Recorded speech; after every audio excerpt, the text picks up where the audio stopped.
where green remembers and flame forgets. The north begins not with snow, but with the memory of warmth, folding into silence.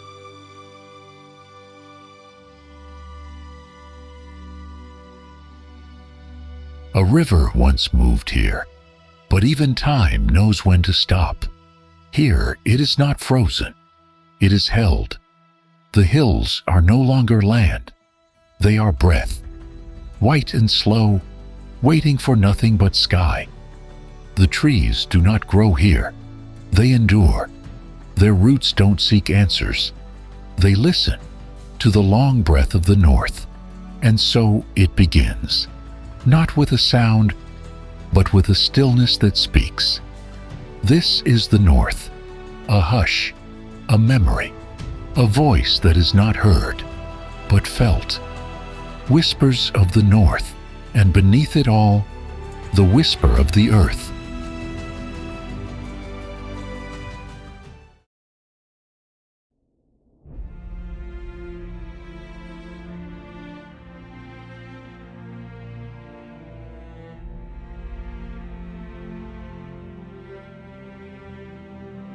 Amid the frozen patterns of Baikal, a single soul stands still, tiny, fragile, yet infinite. In this vast canvas of earth and silence, nature shows her might, and yet she waits, not to conquer us, but to meet us, one human dwarfed by scale, yet powerful in presence, because to witness is to belong. In Russia's Far East, we discover not just a landscape, but ourselves. Above the frozen glassy water, the world falls silent. No voices, but the wind. Far from the noise of civilization, we find solace. A quiet, so vast, it speaks. A mirror so still, it reflects more than sky. This is Baikal, a lake, older than time, deeper than memory, wilder than myth.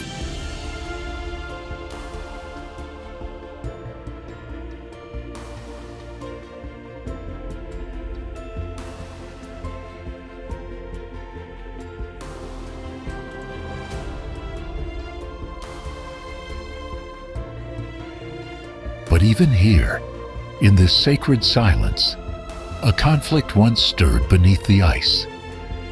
Lake Baikal holds 20% of the world's unfrozen freshwater. It is the deepest and one of the oldest lakes on Earth, over 25 million years old. But purity attracts power. In the Soviet era, factories crept closer. Pulp and paper mills spilled chemicals into its waters, and something rare happened. Locals resisted. Scientists, poets, ordinary voices rose in defense of an extraordinary lake. They stood not with weapons, but with words.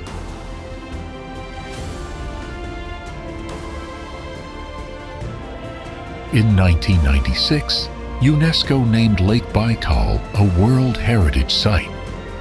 A line was drawn, a lake, protected, but its story, still fragile.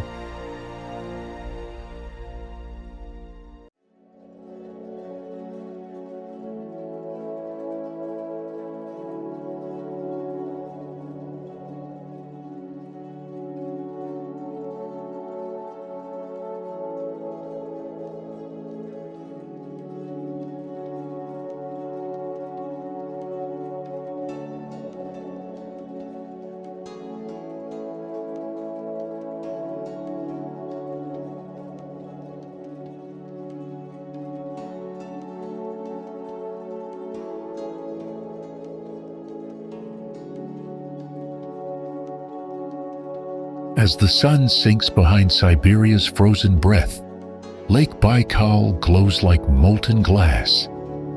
A golden hush spreads across the ice, where time slows. and silence burns warm.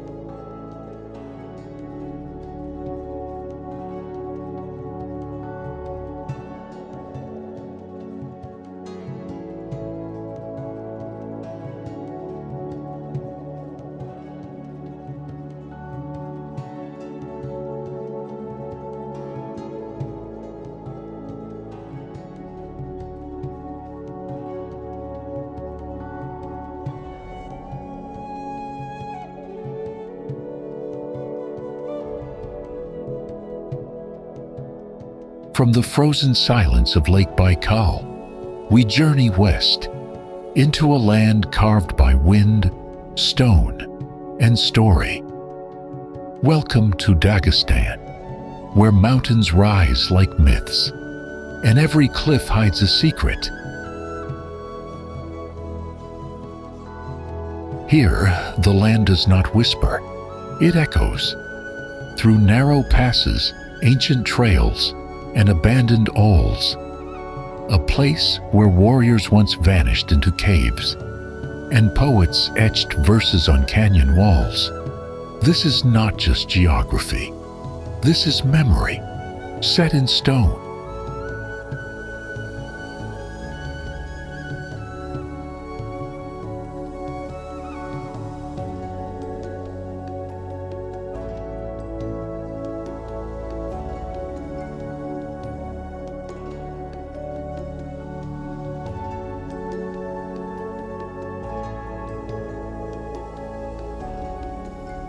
Dagestan is not one voice. It is a chorus of over 30, each shaped by its own valley, its own sky. The name means land of mountains, a Persian whisper passed down by travelers.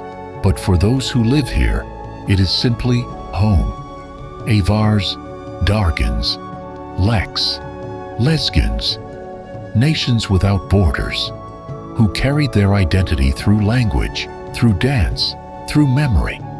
Their villages cling to cliffs, like ancient dreams, and in the stone walls, you can still hear lullabies, older than empires.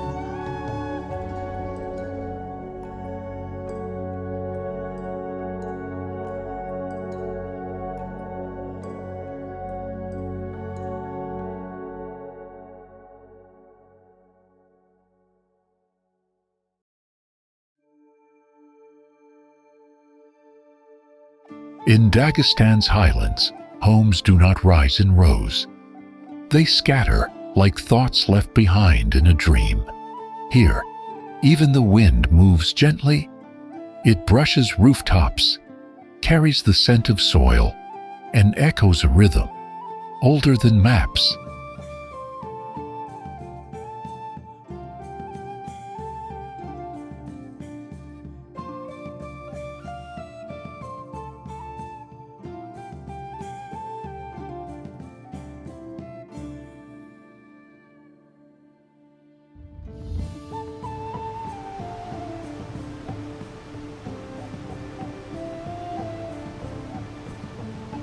Between the torn cliffs and moss-laced stone, a river carves its name with thunder and grace.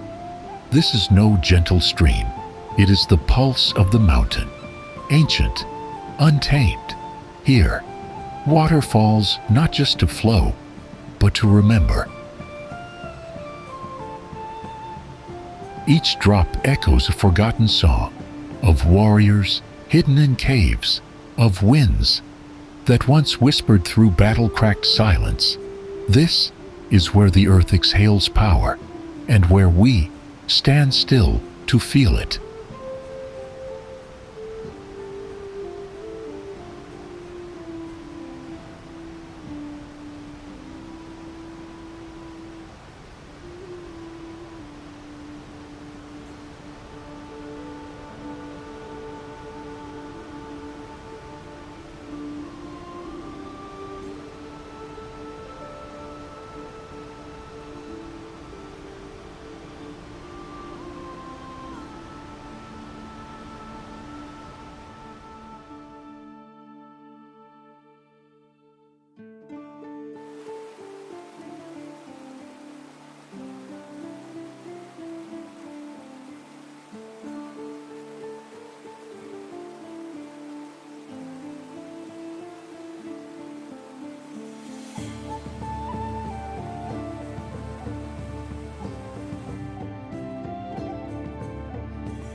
In Dagestan, nature and culture are inseparable. The terrain is home to some of the most remote mountain villages in Eurasia and to traditional ways of life that have endured for centuries. Cattle, sheep, and mountain goats, they form the living heartbeat of highland survival. Free-ranging herds graze across alpine pastures, while shepherds still guide them through seasonal migration, a rhythm as old as the stones beneath their feet. Though not yet inscribed as a World Heritage Site, Dagestan's gorges and grazing cultures represent a fragile harmony between mountain ecology and human tradition.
And then, the silence of mountains gives way to the hush of a river city, carved in marble and memory, where bridges rise like clockwork and twilight lasts longer than time itself. This is St. Petersburg.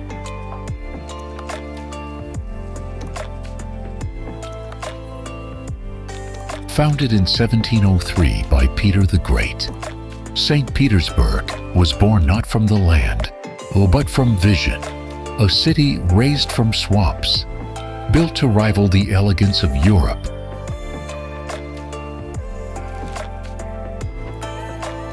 For 2 centuries, it was the imperial capital, the seat of the czars, a city of canals and cathedrals, of revolutions and royal grandeur. Today, the Neva River still carries whispers of history, as bridges rise with precision, and the white nights stretch into dreams.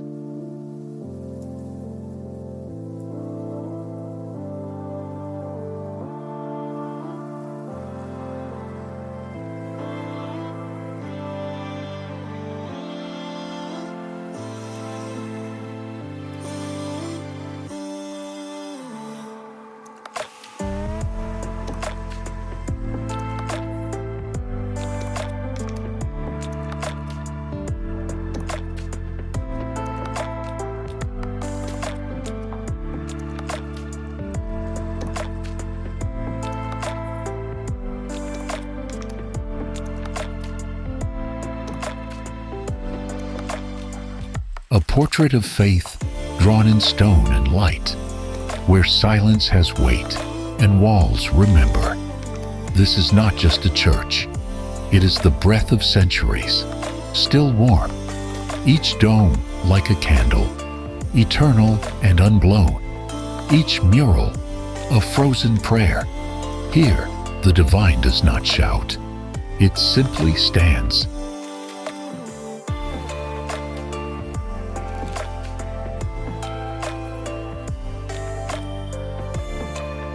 Evening falls slowly here, as if the city itself is reluctant to let go.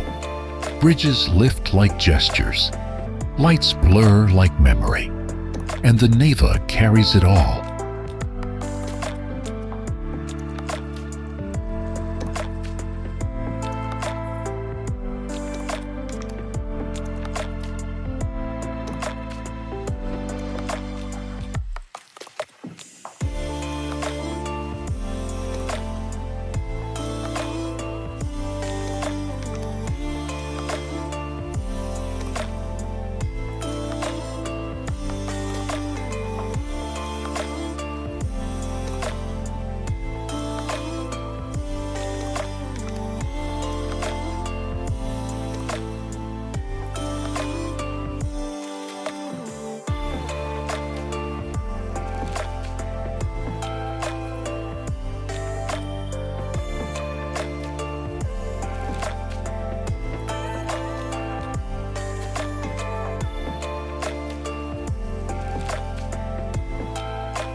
portrait of faith drawn in stone and light, where silence has weight and walls remember. This is not just a church. It is the breath of centuries, still warm, each dome like a candle, eternal and unblown, each mural a frozen prayer. Here, the divine does not shout. It simply stands.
In the heart of Central Asia, where the earth rolls like an ancient breath, Tajikistan unfurls, golden, quiet, infinite. These open fields once held the footsteps of kings and the hoofbeats of those who chased the sun. The train glides across this amber plain, not with speed, but with memory, as if the tracks were drawn by longing, not by maps. Look closer, and you'll find deserts that bloom in silence.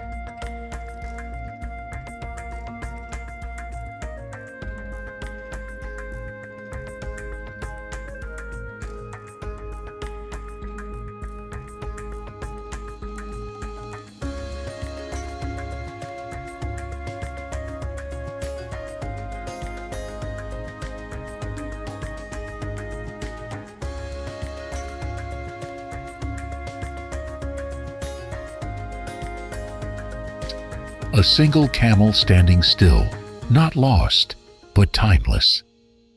The wind moves gently across the valley, brushing against herds that graze like scattered notes in a forgotten song of the steppe. Here, there are no edges, only wide skies that ask nothing and give everything. Tajikistan, a land not shouting to be seen, but quietly asking to be felt.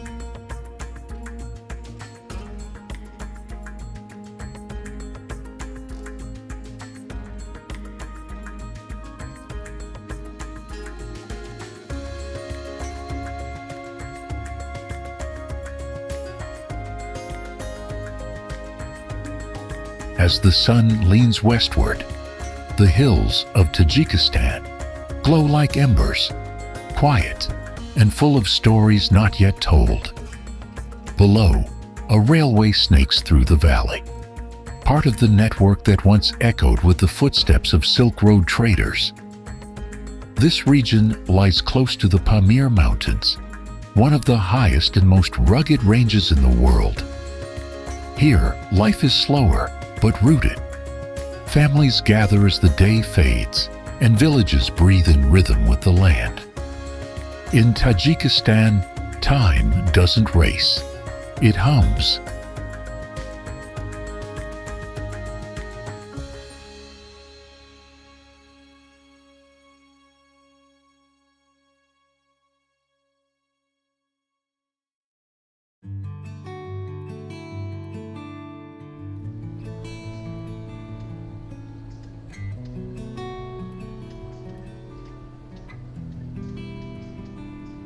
Beneath the towering bones of the Pamirs, life grazes without hurry.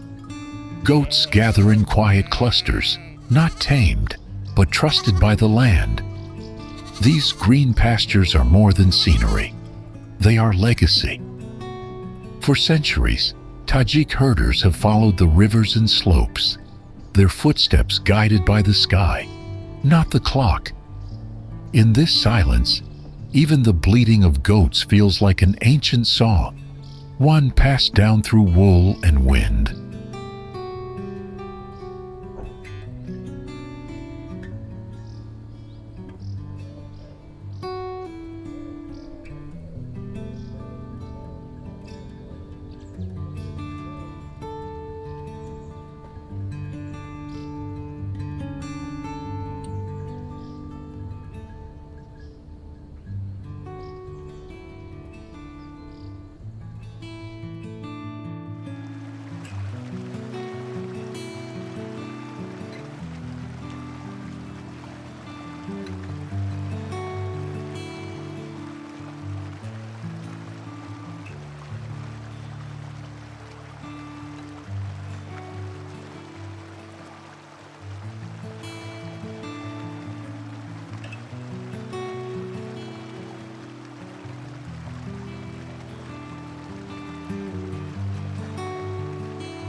In the heart of Ukraine, where trees rise like prayers, and stone remembers what humans forget, an ancient forest holds its breath.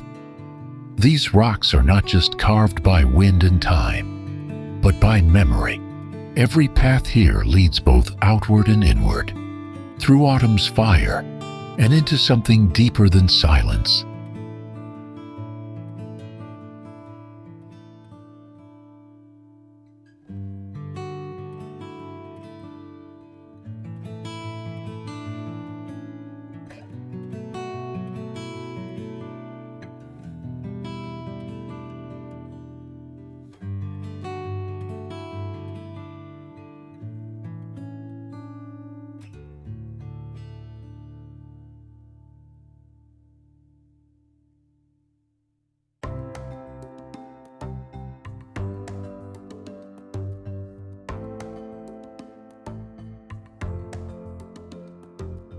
between two ancient stones.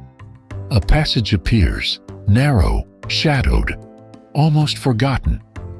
You don't walk through it. You are invited. These rocks do not speak, but they remember. Footsteps of monks, whispers of traders, the breath of those who came to pray or disappear. And then, as the path opens, the forest greets you, not with grandeur, but with gold. Every leaf carries light.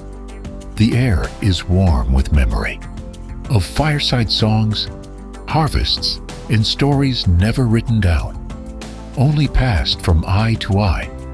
In this Ukrainian woodland, time moves like sunlight through branches, slow, soft, and sacred. You came looking for a view.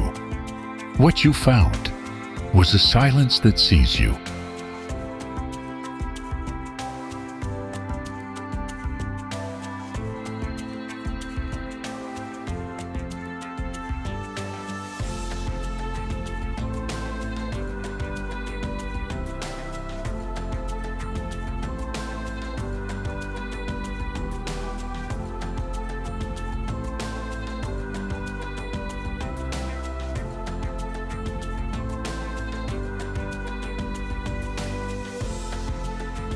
In the far reaches of Dagestan, where roads cling to mountains like threads to a loom, lies the Tylartinsky district, a land of sharp ridges, deep silence, and timeless solitude. Here, the Caucasus doesn't just rise, it reigns. Every slope is etched with wind, every valley carved by centuries of water and will. This is a place few ever find, where nature writes in stone, and the journey itself becomes the destination. The Avar people call these highlands home. Their stories pass through firelight and mountain echo. In Tylartinsky, the earth is not something you cross. It's something you endure and belong to.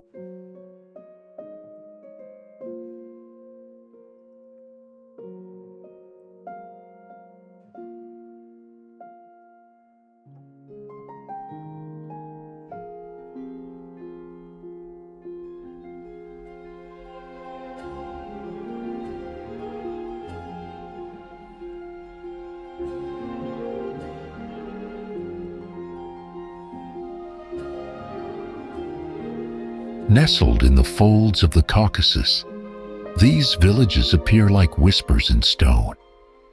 Each rooftop, each path, holds the weight of winters survived and lives lived close to the sky.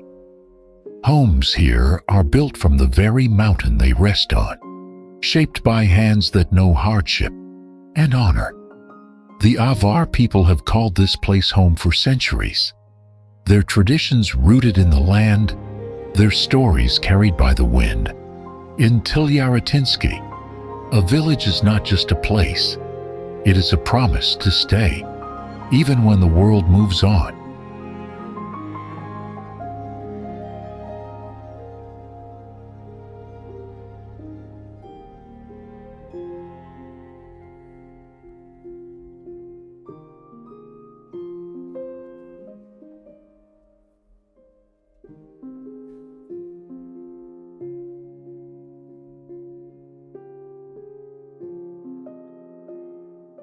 In the high-altitude cliffs of Dagestan, trees like the Caucasian pine and mountain juniper grow where few plants dare.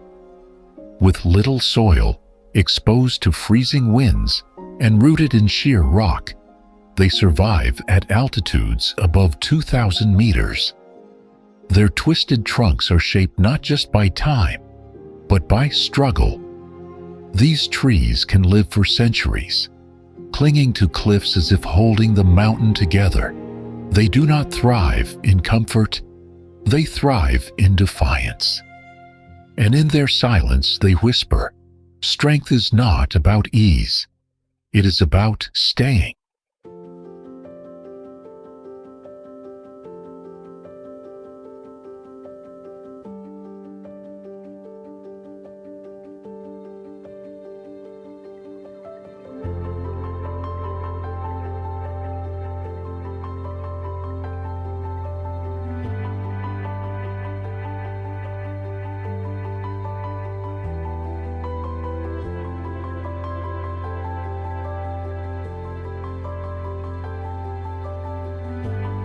In Russia's far east, where the mountains lean into the sea, lies Primorsky Krai, a gateway to the Pacific, shaped by wind, water, and will. This is Vladivostok, the final breath of the Trans-Siberian Railway, and the beating heart of Russia's eastern frontier. The Russky Bridge rises like a blade across the bay, connecting mainland Vladivostok to the wildness of Russky Island. Built not just for travel, but to remind the world, here, at the edge of continents, industry still meets imagination, and steel still dream of a flight.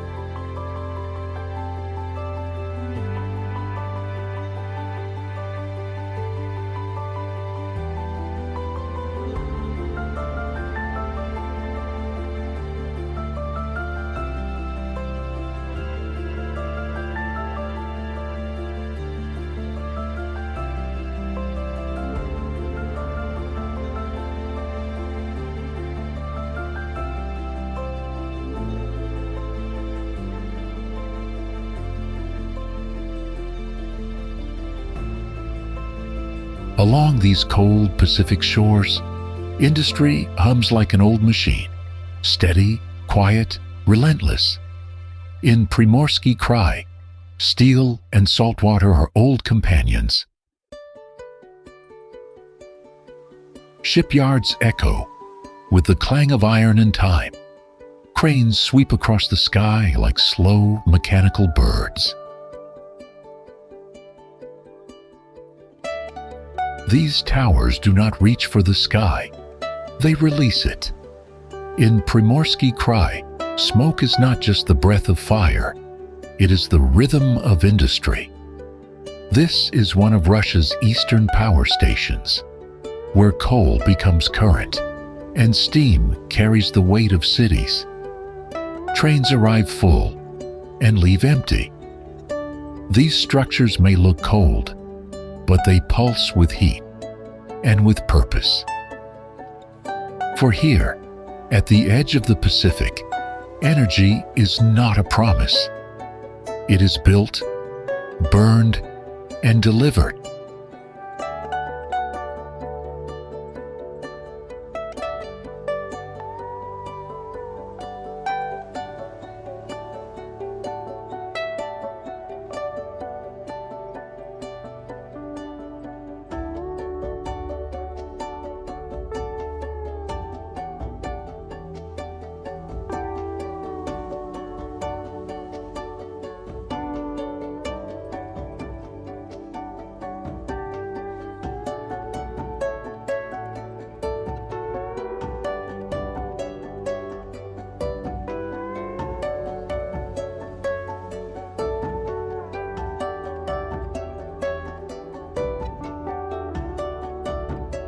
This is Kyrgyzstan, a land carved by water and written in stone. Here in Central Asia's highlands, mountains do not simply rise, they remember.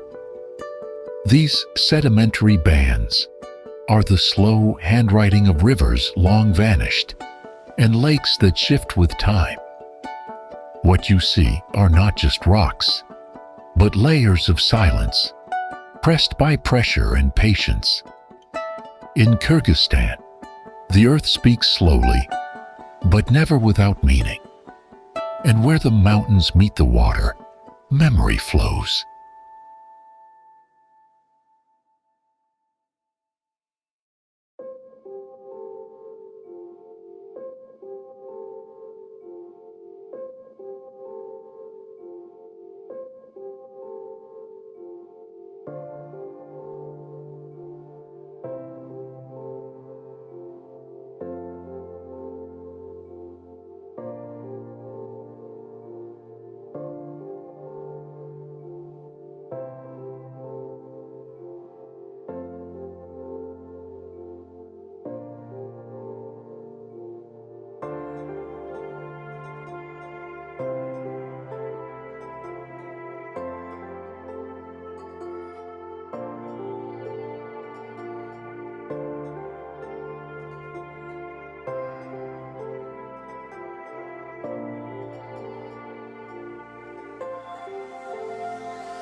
In the deep valleys of Kyrgyzstan's Tian Shan Mountains, a wall of concrete holds back the future. This is the Toktagul Dam, the largest hydroelectric plant in the country. Built along the Naran River, it powers homes, cities, and hope across the Kyrgyz heartland. The dam is more than 200 meters wide, holding a reservoir that stretches nearly 60 kilometers. Snowmelt becomes light here, and silence becomes current. In Kyrgyzstan, even the wildest rivers are asked to serve.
In Kyrgyzstan, the wind speaks in the language of stone, and rivers carry more than water.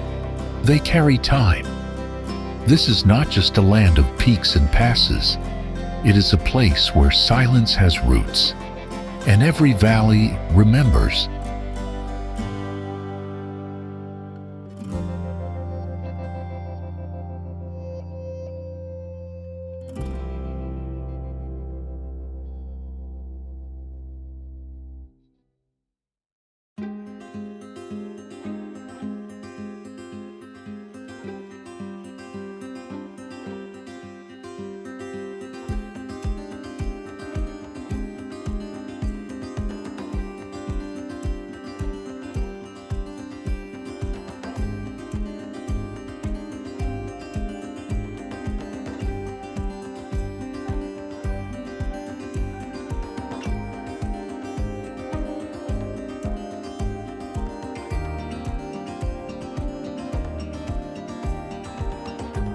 From above, they look like stars fallen gently to earth, white yurts scattered along the river like ancient markers. This is a nomadic camp in Kyrgyzstan's highlands, where herders still follow the rhythm of grass, sky, and silence. There are no fences here, only the slow unfolding of time. The river cuts through the valley like memory, and the yurts wait for sunrise and story.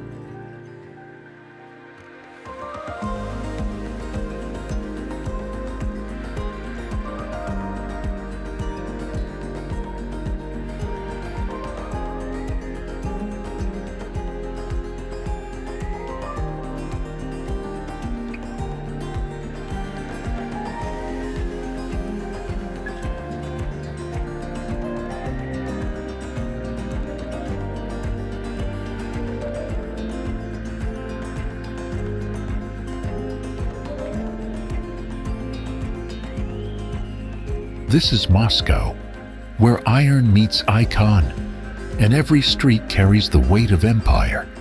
Founded in the 12th century, built by czars, rebuilt by revolution, and reborn by time. The Moskva River moves slow, but beneath its stillness, the city pulses. Golden domes rise beside glass towers. Trams hum past history.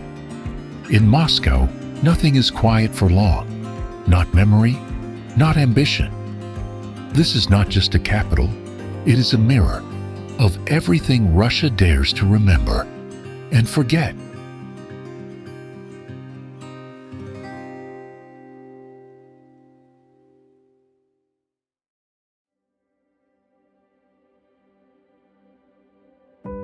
In a city of domes and towers, this is Moscow's boldest arc, the Живописный Bridge. Its name means picturesque, and it doesn't disappoint. Stretching across the Moskva River, its red steel spine curves like a ribbon of thought, part engineering, part sculpture. Opened in 2007, it remains the highest cable-stayed bridge in Russia. But more than that, it's a bridge that dares to be beautiful. A reminder that even in a city shaped by power, grace has a place.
Moscow is a city that remembers and rebuilds.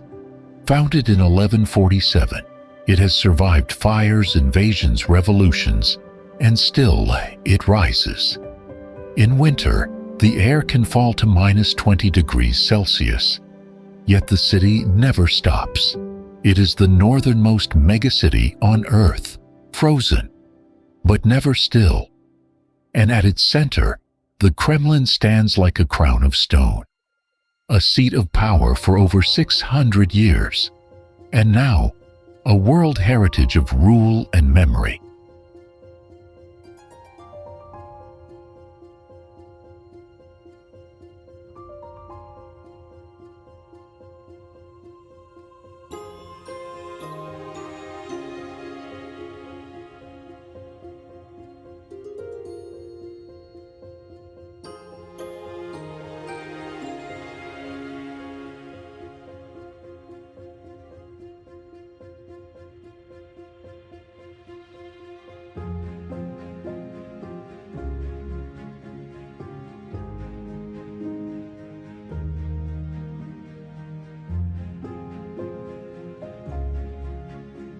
In the heart of Moscow, beneath gold-lit columns and fading twilight, stands the Bolshoi Theater, not just a stage, but a symbol. Since 1825, this hall has echoed with the voices of operas and the footsteps of ballet masters. From Tchaikovsky's Swan Lake to legends of the Soviet stage, the Bolshoi has shaped Russia's cultural soul. This is not merely performance, it is memory, dressed in light.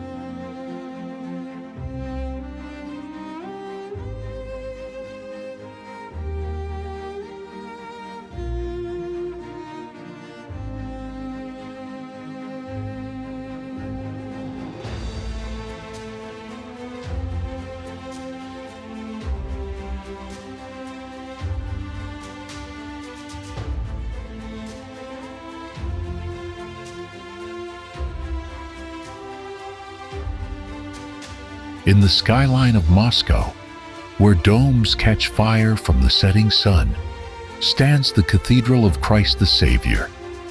It is the tallest Orthodox church in the world, but its history is taller still. First built in the 1800s, destroyed by Stalin's orders in 1931, and resurrected in the 1990s, stone by stone, memory by memory. Gold rises where ruin once stood, and bells now ring where silence once echoed. This cathedral is not just a monument to God, but to the Russian soul, torn, tested, and reborn.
Moscow doesn't sleep, it climbs. These are the towers of Moscow City, a skyline born not from history, but from hunger. Steel and glass rise from Soviet concrete, each pane reflecting ambition, and maybe a little illusion. This is a different Moscow, neon-lit, corporate, vertical, where reflections outnumber stars. But if you listen closely, the hum of old Moscow still lingers in the cracks, because no matter how high we build, the past always knows where we live.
At the edge of Moscow, where light touches stone with restraint, stands Victory Park, a monument not to triumph, but to memory. The obelisk rises 141.8 meters, 1 centimeter for every day of the war. Below it, colonnades in flame mark the silence left behind. This is Poklonaya Hill, a place where soldiers once paused to bow. Before entering the city, they vowed to protect. In Moscow, the past does not whisper. It marches, in stone and flame and in the wind that never leaves.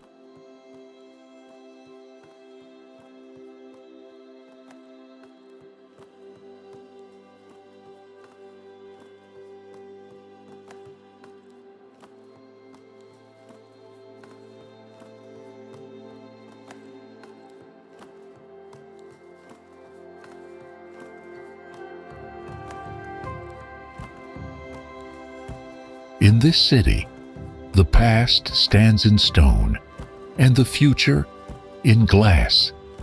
These towers of Moscow City reflect more than lights. They reflect what Moscow dares to become. Steel veins rise from Soviet streets, and mirrors stretch the skyline into tomorrow. But beneath the shine, echoes still travel the old tram lines, where memory walks, unseen, but not unfelt. Because in Moscow, time isn't divided between old and new. It is layered. And every building, every shadow, is part of the same dream, still under construction.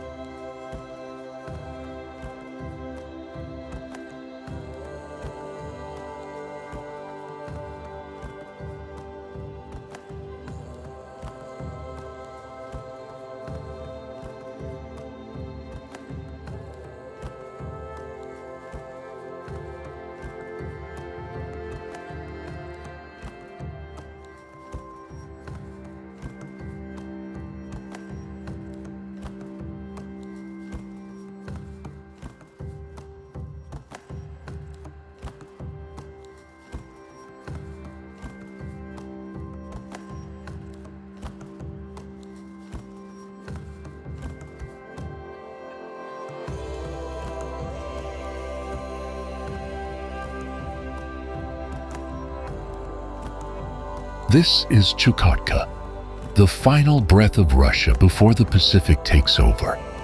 Here, winter is not a season. It is a continent. The wind arrives first, then silence, then time.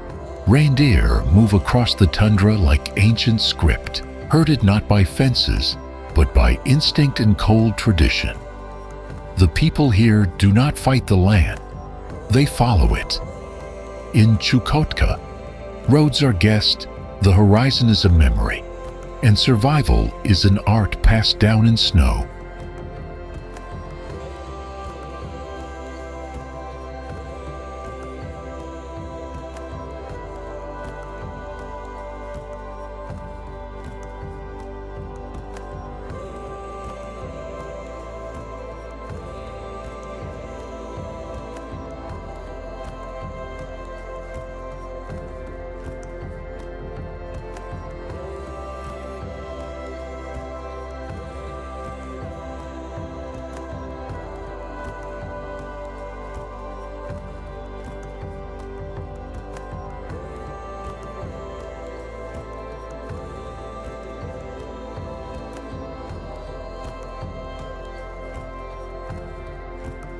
In Chukotka, the towns don't grow, they endure.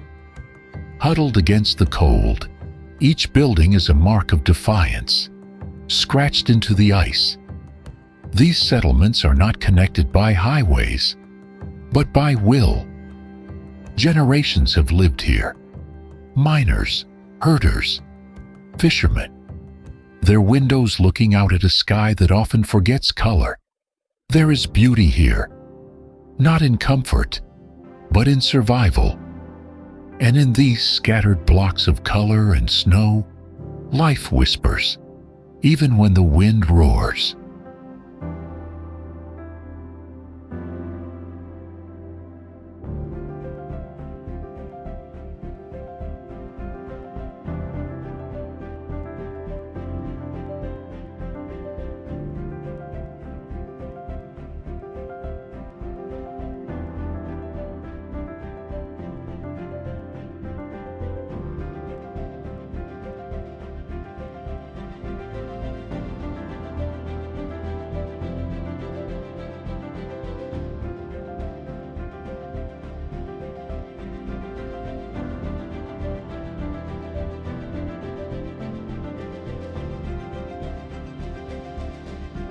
The North does not speak in sentences. It speaks in shadows, in silence, in the way snow folds over forgotten paths.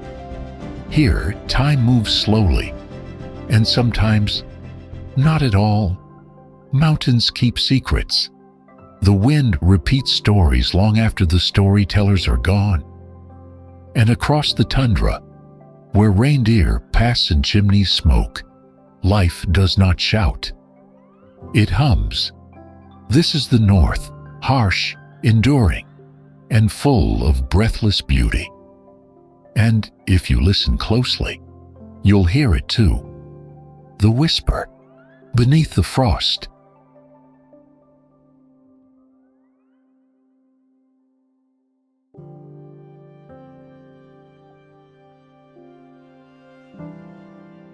If this journey moved you, there are many more waiting beyond the horizon.